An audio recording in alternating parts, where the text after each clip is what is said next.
Shalom, selamat pagi anak-anak.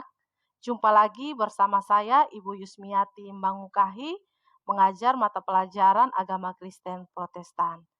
Baik anak-anak, kita bersyukur kepada Tuhan untuk setiap kebaikan dan anugerah kasih setia Tuhan sehingga kita diberikan kesehatan dan nafas kehidupan sampai saat ini. Sebelum memulai pembelajaran pagi hari ini, mari kita menghadap Tuhan di dalam doa. Terima kasih Tuhan Yesus, kami mengucap syukur di hadapan hadirat Tuhan untuk setiap anugerah Tuhan dalam kehidupan kami. Pagi hari ini kami akan memulai pembelajaran agama. Tuhan memimpin menyertai dari awal pertengahan hingga berakhirnya pelajaran ini. Terpujilah Tuhan Yesus Allah Bapa Roh Kudus. Amin. Baik anak-anak, materi hari ini tentang menjadi dewasa dalam segala aspek. Yang menjadi tujuan dari pembelajaran ini adalah yang pertama menjelaskan arti dewasa dalam keenam aspek perkembangan. Yang kedua, memahami pentingnya menjadi dewasa dalam tiap aspek perkembangan. Anak-anak silakan membaca firman Tuhan dari 1 Timotius 4 ayat 16. Ibu kasih waktu 1 menit anak-anak baca firman Tuhan. Baik anak-anak, dewasa dalam firman Tuhan ini ditujukan kepada mereka yang bertekun. Dalam materi ini yang dibahas yang pertama yaitu aspek fisik. Anak-anak lihat gambar di atas ini, proses pertumbuhan fisik mulai dari bayi, balita, remaja sampai pada dewasa. Aspek fisik ini merujuk pada tercapainya tinggi badan dan berat badan yang cocok untuk tiap tahapan usia. Dan yang kedua, pertumbuhan perkembangan secara aspek intelektual. Menurut Andy Memper, hal yang mempengaruhi perkembangan intelektual yaitu ada 3. Pertama, bertambahnya informasi. Yang kedua, banyaknya pengalaman dan latihan. Yang ketiga, adanya kebebasan dalam berpikir. Ini penting karena di dalam tahap ini sangat membutuhkan bimbingan orang dewasa. Pola pikir orang dewasa yang pertama, cara berpikir positif. Memikirkan hal-hal yang baik dan memikirkan hal-hal yang membangun sesamanya. Kedua, cara berpikir proaktif. Ketiga, cara berpikir kritis. Yang keempat, cara berpikir komprehensif.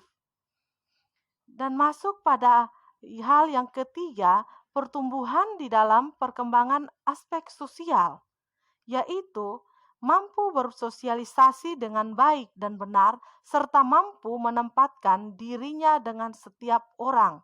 Ciri-ciri dewasa di dalam aspek sosial ada 3.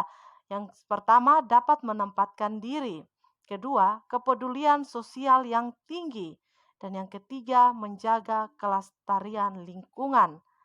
Yang keempat, pertumbuhan di dalam aspek emosional. Emosi adalah gejala perasaan disertai perubahan atau perilaku fisik seperti marah, senang, dan lain sebagainya.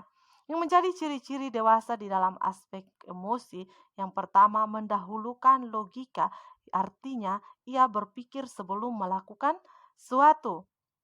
Yang kedua, mengontrol emosi, yaitu ia dapat mengendalikan dirinya untuk kepentingan diri sendiri maupun orang lain. Yang ketiga, memikirkan masa depannya. Yang keempat, menerima hal yang buruk. Ia tidak kecewa, tidak marah dengan keadaannya. Manfaat ketajaman dari emosional itu dapat menolong diri sendiri untuk mengendalikan emosi, mengelola emosi, menyalurkan emosi, dan memahami emosi orang lain. Yang kelima, pertumbuhan dalam aspek moral. Moral adalah tata cara kehidupan, adat istiadat, atau kebiasaan. Di dalam perkembangan moral dipengaruhi oleh yang pertama, kaidah dan pranata dalam hubungan sosial. Yang kedua, tingkat pemahaman. Dan yang ketiga, kesadaran dan keterikatan pada aturan tertentu. Yang keenam, pertumbuhan di dalam aspek spiritual. Orang yang hidup berpusat pada Kristus dan ditandai dengan nilai-nilai Kristiani. Ada dua ciri-ciri aspek spiritual. Yang pertama, bertumbuh dalam iman, di mana di dalam firman Tuhan Ibrani 11 ayat 1 mengatakan iman adalah dasar dari segala sesuatu yang kita harapkan dan bukti dari segala sesuatu yang tidak kita lihat. Dan yang kedua, takut akan Tuhan, yaitu kita memiliki rasa hormat kepada Tuhan, bahwa Tuhanlah juru selamat di dalam kehidupan kita, yang memberikan nafas kehidupan bagi kita. Baik anak-anak, sampai di sini materinya, dan Ibu akan kirimkan tugas lewat classroom. Shalom anak-anak, Tuhan Yesus memberkati.